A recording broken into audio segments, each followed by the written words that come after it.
심슨 가족을 보다 보면 누구나 한 번쯤 소름 돋는 의문에 빠지게 됩니다. 대체 이 제작진은 우리보다 얼마나 더 먼 미래를 먼저 살고 있는 걸까? 라는 의심이죠. 심슨 가족은 지난 35년이라는 긴 세월 동안 800개가 넘는 에피소드를 쏟아내며 전 세계의 수사관들과 천재 예언가들조차 놓쳤던 거대한 사건들을 한치의 오차도 없이 암시해왔습니다. 단순히 풍자를 위한 만화라고 하기엔 그 적중률이 너무나도 비현실적이죠. 대체 그들은 어떻게 전 세계의 운명을 결정짓는 사건들을 미리 알고 있었던 걸까요? 사람들은 심슨을 두고 미래를 예언하는 애니메이션이라고 부르기 시작했죠. 그런데 오늘 소개할 에피소드는 단순한 예언 논란을 넘어섭니다. 너무 노골적이고 정확한 묘사 때문에 실제로 방송이 금지되거나 삭제된 사례들입니다. 중국에서는 심슨 자체가 플랫폼에서 사라졌고 미국과 한국에서도 일부 에피소드가 문제시되며 논란이 되었습니다. 도대체 어떤 내용이었기에 이런 조치까지 이어졌을까요? 지금부터 하나씩 살펴보겠습니다. 이야기는 심슨 가족 시즌 23의 한 에피소드에서 시작됩니다. 호머 심슨은 평소와 다름없이 원자력 발전소로 출근합니다. 그런데 보안 부스에 앉아있는 인물은 처음 보는 낯선 경비원입니다. 말수가 거의 없고 표정 변화도 없는 이 남자. 호머는 늘 하던 대로 도넛을 건네며 말을 걸지만 그는 차갑게 반응합니다. 어색한 공기가 흐르지만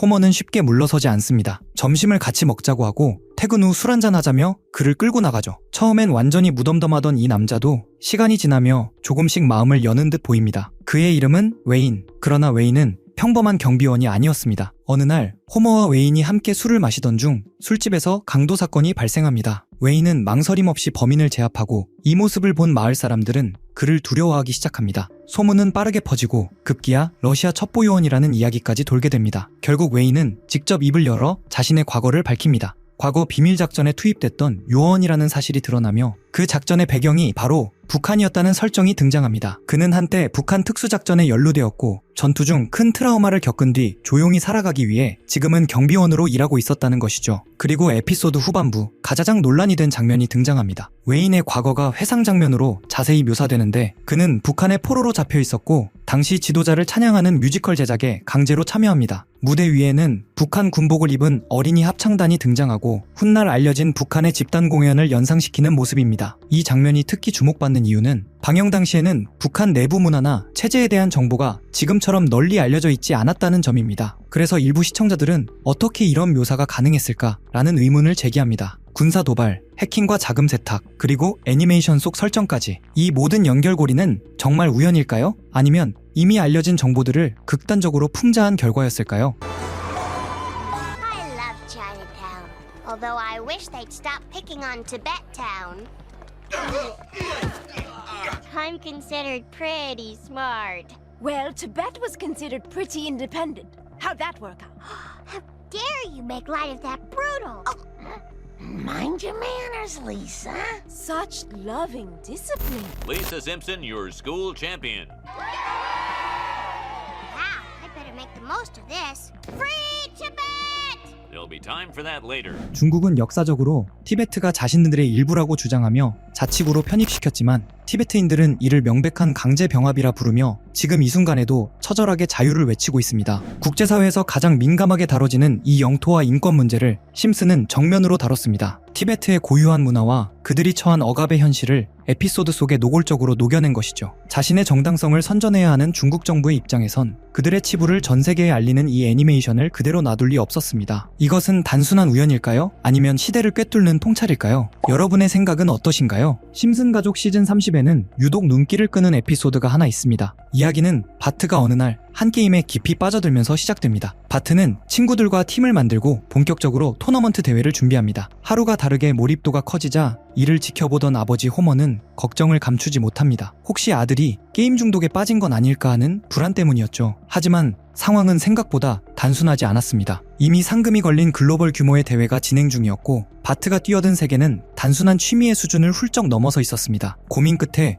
호머는 아들의 선택을 막기보다는 존중하기로 합니다. 그리고 며칠 후 바트는 지역 예선을 통과해 우승을 차지하고 마침내 세계대회에 출전할 기회를 얻게 됩니다. 여기서 흥미로운 설정이 등장합니다. 그 세계대회의 무대가 다름 아닌 한국이었던 겁니다. 이 장면은 그냥 스쳐 지나갈 배경일까요? 그렇게 보기엔 의미가 꽤 분명해 보입니다. 이 에피소드는 단순히 한국이 등장하는 장면을 넘어서 미래의 디지털 경쟁 산업, 다시 말해 e스포츠의 중심이 어디로 향하게 될지를 암시하는 장면처럼 느껴집니다. 이후 이야기는 심슨 가족의 한국 방문으로 이어집니다. 화면에 비치는 서울의 거리와 호텔 내부, 도시 곳곳의 디지털 환경과 도심 풍경은 놀라울 만큼 현실적인 한국의 모습을 담아냅니다. 심슨 가족이 가상화폐까지 예언했다는 이야기를 들어보신 적 있으신가요? 시간을 조금 되돌려보면 심슨에서 코인이 처음 등장한 건 1997년으로 거슬러 올라갑니다. 그때 화면에 스쳐 지나간 크립토반이라는 건물이 있었죠. 간판 아래엔 암호를 위한 장소, 암호화폐 판매 같은 문구가 적혀 있었는데 크립토반을 직역하면 암호화폐 창고, 지금 생각하면 마치 초기 코인 채굴장을 떠올리게 하는 설정입니다. 비트코인이 실제로 등장하기 13년 전 심슨은 이미 암호화폐라는 단어를 화면에 집어넣었던 겁니다. 이 장면이 유명해지자 한때 팬덤에서 크립토반 코인이라는 패러디 코인까지 등장했고 출시되자마자 폭등했다는 일화가 커뮤니티를 뜨겁게 달궜습니다. 이어지는 또 다른 에피소드에서는 주식에 빠진 마지가 방송을 보는데 화면 한쪽에 뜬 문구가 바로 비트코인 가격 무한대. 지금이야 흔한 장면일 수 있지만 비트코인이 600만원 수준이던 2017년에 방영된 에피소드에서 나왔다는 점 때문에 심슨은 비트코인 ETF도 알고 있었다는 말까지 나왔죠. 그리고 유명한 에피소드죠. 박사가 직접 암호화폐를 만들어 마을 최고 부자가 되는 프링크 코인 편. 그가 만든 블록체인 공식 안에는 비트코인, 라이트코인, 도지코인의 이름처럼 보이는 요소들이 숨겨져 있었습니다. 이 에피소드의 방영일은 2020년 2월. 방영 직후 비트코인은 $10,000에서 $70,000까지, 라이트코인은 $40에서 $400로 1000% 가까이 상승. 도지코인은 에피소드가 끝난 지 2달 뒤 일론 머스크가 언급하며 폭등하기 시작했습니다. 여기서부터 많은 사람들이 의문을 품습니다. 왜 심슨에만 등장하면 코인들이 실제로 터질까? 그 이유는 크게 3가지로 정리할 수 있습니다. 우선 심슨은 이미 예언의 상징으로 유명하죠. 트럼프 대통령 당선, 코로나19 확산, 우크라이나 러시아 긴장 등 처음엔 터무니없어 보였던 장면들이 시간이 지나 현실이 되면서 심슨에 나온 설정은 현실화된다는 인식이 생겨났습니다. 그리고 코인은 가치보다 인지도에 영향을 크게 받습니다. 도지코인처럼 원래 농담에서 출발한 코인도 유명인사 한 명의 언급으로 폭등할 수 있는 구조입니다. 심슨은 전 세계 어디에서나 보는 콘텐츠이니 화면에 코인이 등장하는 순간 곧바로 밈이 되고 일부 팬들의 소액 매수만으로도 급등하는 상황이 빈번히 발생했죠. 심슨이 워낙 많은 요소로 이루어진 작품이다 보니 코인이 한번 등장하면 팬들은 그것을 특별한 신호로 받아들이고 커뮤니티에서 해석이 과열되며 수요가 순식간에 폭발하기도 했습니다. 이런 배경을 알고 다시 에피소드들을 보면 그동안 지나쳤던 장면들이 전혀 다르게 보이기 시작합니다. 다음으로 이어지는 장면은 더 흥미롭습니다. 심슨 속 세계관에 마블의 로키가 등장해 암호화폐를 사라는 의미심장한 대사를 던진 장면입니다. 그리고 화면을 자세히 보면 캐릭터들이 상징적으로 배치되어 있습니다. 왼쪽의 거미 캐릭터는 트라이벌 마스크를 쓴 모습, 트라이벌 마스크 테마의 코인이 방영 2달 뒤 약 480% 폭등했고요. 중앙의 원숭이 캐릭터는 손오공을 연상시키는데요. 손오공 테마 코인은